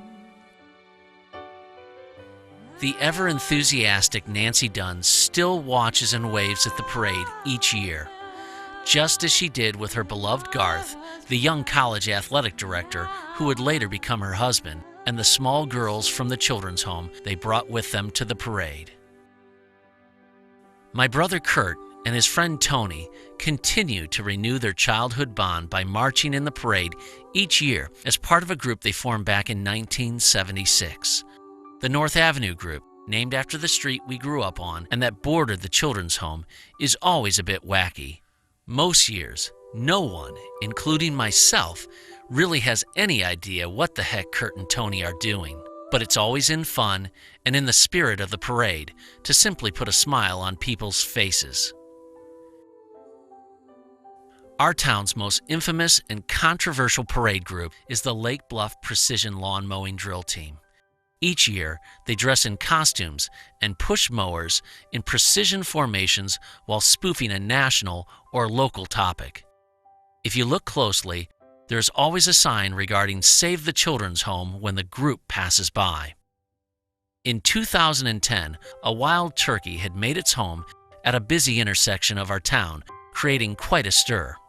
So the mowers, dressed as hunters, and the usual Save the Children's Home was altered to Feed the Children's Home. And on this historic 100th anniversary, Richard Moley, the boy who once walked down the streets of Lake Bluff carrying an American flag while the villagers threw money into it to support the orphanage, came back again to visit his hometown of Lake Bluff. Dick and his current wife Ronnie had a chance to tour his home where he lived with the Burkhills on 618 Maple Avenue after leaving the orphanage. They had a chance to meet the current residents, the Clarks, where Dick shared memories and stories and historical details about the home that the Clarks didn't know about. On this visit, members of the American Legion Post 510 unveiled a new change on the Village War Memorial. Ironically, for each war, the columns of names listed of men who served are completely even. All but one, the Korean War, where almost serendipitously a space remained to add Dick's name, which had been omitted. On the grandest of days, Dick, the general from Surprise, Arizona, stood in the same spot where one of the greatest generals of our time, Douglas MacArthur, once stood, and was honored to see his name on the Lake Bluff War Memorial. The American Legion was chosen by the 4th of July Parade Committee to be parade marshals for the 100th parade celebration. Along the parade route, the Legion's flatbed would come to a halt, and taps were played as they remembered and paid tribute to their fallen soldiers. Lake Bluff, the most patriotic town in America, asked Dick to serve as the Legion's honorary parade marshal. And as Dick's motorcade meandered its way through the village, you could almost hear the faint singing voices of children from long ago echoing in the trees as he passed the former site of the Lake Bluff Children's Home. We welcome you, we welcome you, we welcome you today. Oh, how glad we are to have you with us while we may. We welcome you, we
But what I remember most about the children's home was a gathering that took place one day in the outfield of the giant softball field. There was a neighborhood kid who was flying a kite, who was a burnout, which is what we called kids back in those days who smoked. Still to this day, it was the highest kite I've ever seen flown. Now, what started out as one teenager flying a kite eventually became a small gathering as it continued to attract attention. Soon, the kite ran out of string, so we all reached in for any change in our pockets and then sent a girl up to buy more balls of string at White's Variety Store so it could go even higher. Best of all, the kid flying the kite gave some of us a thrill of a lifetime, a chance to hold the string. I was one of the fortunate ones to get a turn. As I took grip, the tension felt like there was a rhinoceros on the other end of the string.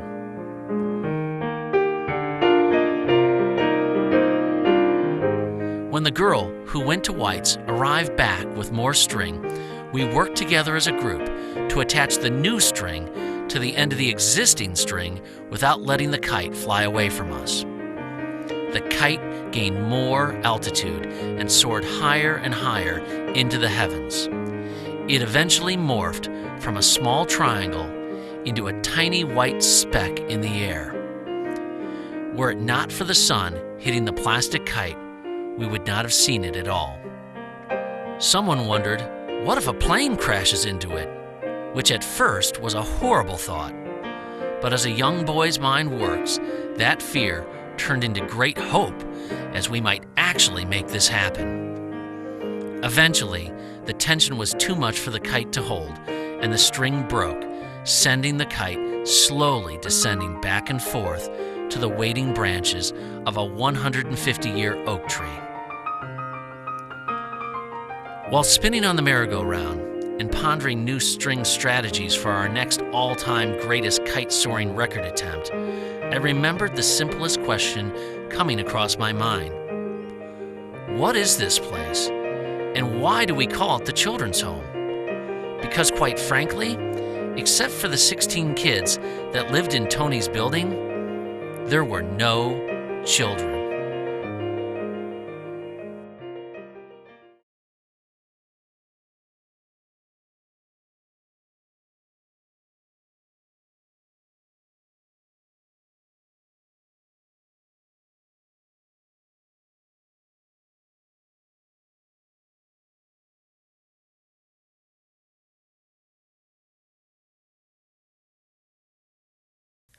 But the orphanage's darkest day occurred on Saturday, May 6, 1911. Shortly before 8 p.m., a fire swept throughout the Mary Marilla Hobbs building.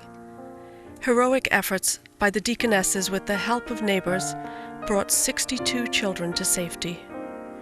Joining in the rescue and one of the first on the scene was Mrs. Kate Dyer, a widowed washerwoman who was making her way home when she noticed what appeared to be steam coming from one of the rooms on the 3rd floor of the Hobbs building. Mrs. Dyer carried over a score of the children to safety. One child, Richard Miller, had apparently become scared in the commotion caused during the rescue effort and hid under his bed. He was discovered missing during roll call when his twin brother was mistaken for him. The child was carried out by Lake Forest fireman Charles Shinsky, but efforts to resuscitate failed. He died from smoke inhalation.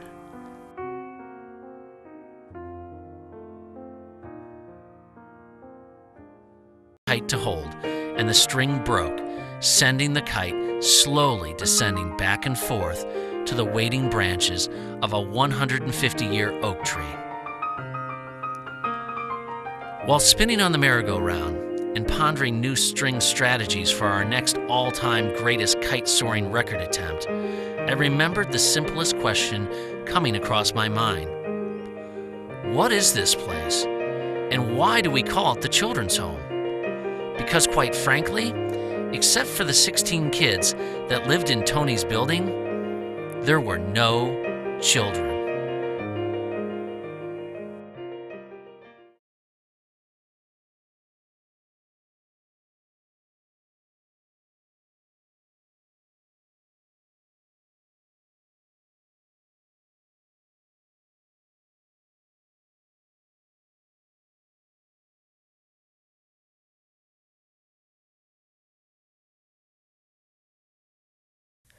But the orphanage's darkest day occurred on Saturday, May 6, 1911.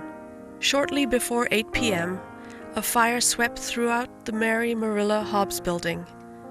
Heroic efforts by the deaconesses with the help of neighbors brought 62 children to safety. Joining in the rescue, and one of the first on the scene, was Mrs. Kate Dyer, a widowed washerwoman who was making her way home when she noticed what appeared to be steam coming from one of the rooms on the 3rd floor of the Hobbs building. Mrs. Dyer carried over a score of the children to safety. One child, Richard Miller, had apparently become scared in the commotion caused during the rescue effort and hid under his bed. He was discovered missing during roll call when his twin brother was mistaken for him. The child was carried out by Lake Forest fireman Charles Shinsky, but efforts to resuscitate failed. He died from smoke inhalation.